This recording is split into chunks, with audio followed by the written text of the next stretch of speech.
It is half past the hour. Let's hit the refresh button on our top stories. Luigi Mangione could plead guilty to federal charges as soon as today when he appears in court. The 28-year-old is accused of killing United Healthcare CEO Brian Thompson in December of 2024 in New York City. Sources say that plea negotiations have been underway ahead of today's hearing. More heavy rain is headed to flood-ravaged Indiana, where water rescues and evacuations are still underway following this historic rainfall this week. Yesterday, Indiana's governor declared a statewide disaster emergency and mobilized the state's National Guard to help with rescues and cleanup. The USS George Washington is headed to the Middle East. Now, this is as there are calls to replace the USS Abraham Lincoln, a U.S. official telling CNN.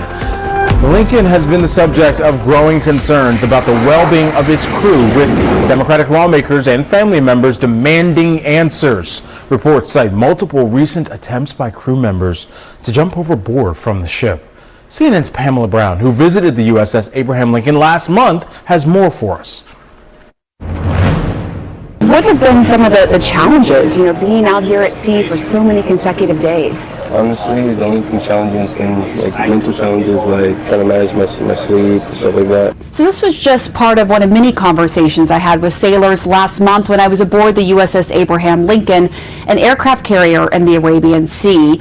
And it appears it just scratched the surface of the psychological toll of this deployment on this ship. U.S. officials told me that earlier this month, a sailor went overboard from the USS Abraham Lincoln. That sailor was rescued in about an hour and was medically evaluated and then was brought off the ship. But this incident is now added to a growing list of concerns about the crew during this extended deployment for the Iran war. The sailor jumped off wearing a life vest, I'm told, and the Navy is viewing this as a mental health incident.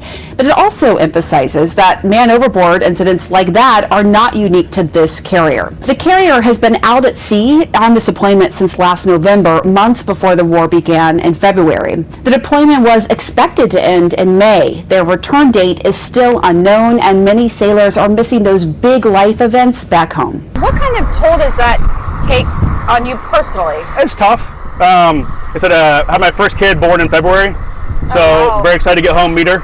You've never met your daughter? Nope. She was born right around when this conflict started. Luckily, she was born February 6th, so I was able to get on FaceTime, watch the birth, talk to my wife before everything went down. One sailor's wife told the Navy Times her husband had been overextended for months before he tried to jump overboard. The Times reports that he's now in medical hold, and she says he's terrified it'll cost him his 13-year career. In a separate incident, a sailor pulled a shipmate back from the rail before the sailor could go overboard. The fact that it's happening during this deployment is not surprising, but I hate to say this, it's something that you might expect. You always try to lead through these kinds of things. A U.S. official told me that the Navy's acting secretary met with sailors' families last week to hear their concerns directly. In a statement to CNN, the Navy said, quote, "We have not observed an increase in suicidal ideations or attempts aboard the ship. We take every service member's well-being seriously and have religious, medical, and mental health professionals available to assess and address concerns as they arise." The Navy says the carrier has access to counselors, chaplains, medical professionals, and even a therapy dog I met named Captain Fathom. About 5,000 sailors and Marines on board, the USS Lincoln has set a record at sea with the most consecutive days without regular port visits. The experience is very different for the enlisted sailors versus the officers on board, and nearly 50% of those on board are mid-20s and younger. Senator Richard Blumenthal is one of several lawmakers demanding answers about conditions aboard this aircraft carrier. An official told me that the USS George Washington is on its way to relieve the USS Abraham Lincoln, though it couldn't provide specific timelines for when the relief happens. We could find out today if Alec Murdaugh's murder retrial could be moved to Charleston, South Carolina. The former prominent attorney is due in court for a status hearing on that and other matters in the case. In May, the South Carolina State Supreme Court, they overturned Murdaugh's murder conviction for killing his wife and youngest son. The federal judge overseeing the Jeffrey Epstein documents case is demanding answers from the Justice Department and threatening some serious consequences if he doesn't get them. On Thursday, the judge said that he wants to know why the department hasn't released some records from investigations into the convicted sex offender. Judge Emmett Sullivan told DOJ lawyers that he holds contempt proceedings to refer them to the bar for discipline if they don't comply, a move that could ruin their careers. This is all part of a lawsuit filed by journalist Katie McClain against now Attorney General Todd Blanche. It aims to force the release of some documents and to lift some redactions. They discuss the suit in CNN's Big Time.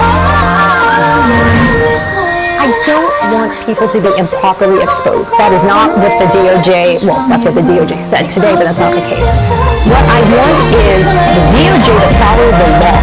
Nothing more, nothing less. And what we have seen time and time again is this active concealment and cover-up by the DOJ to not release this information. I also want the files that Todd Blanche continues to sit on. That's $3 million. Yes, he claims that they're duplicative. He claims that they're not responsive, and yet what we heard today, even from Judge Sullivan, is, I don't believe you, DOJ. You have to show your work. And once again today, there was no actual proof provided by Todd Blanche. And Judge Sullivan says, quote, the public has a right to know what the hell is going on in this case.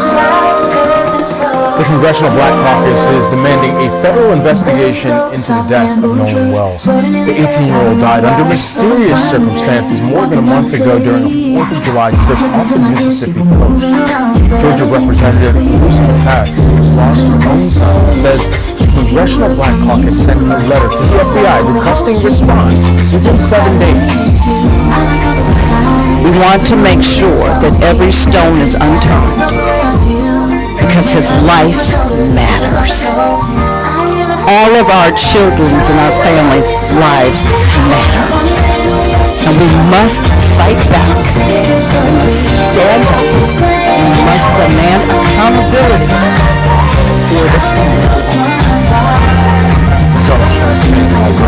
Not even released publicly. Wells' family requested an independent autopsy. That interview report found that Tina's cause of death was undetermined.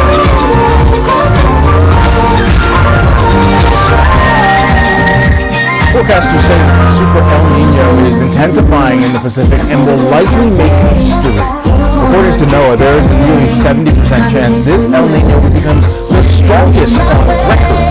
CNN meteorologist Derek Van Dam has more for us.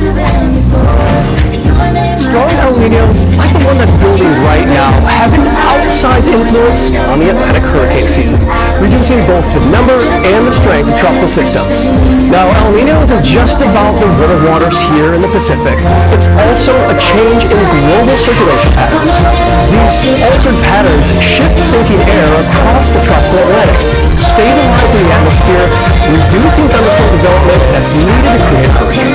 Additionally, these circulation changes, they help displace the jet stream across the tropical Atlantic. These strong upper-level winds create wind shear, which is a hostile environment for tropical development and can deliver a death blow to an emerging hurricane. In the early stages of a tropical storm's life, it needs a calm environment at all levels of the atmosphere to grow.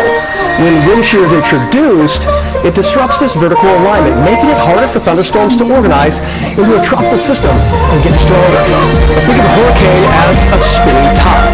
Wind shear would be like pushing this top and altering its spin. This is particularly disruptive when the top is spinning slower, just like the early formative stages of a tropical system. With more wind shear around, it's harder for budding hurricanes to get over that hump. Now, while wind shear and sinking air can put a big dent in tropical activity throughout the Atlantic, it doesn't eliminate it altogether. Previous El Nino seasons, like the destruction brought on by Hurricane Andrew in 1992, have proven that it only takes one landfall to make this a catastrophic season.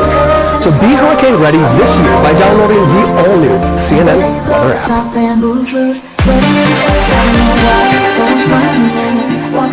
Time now for Buzz Express, the stories that have people talking.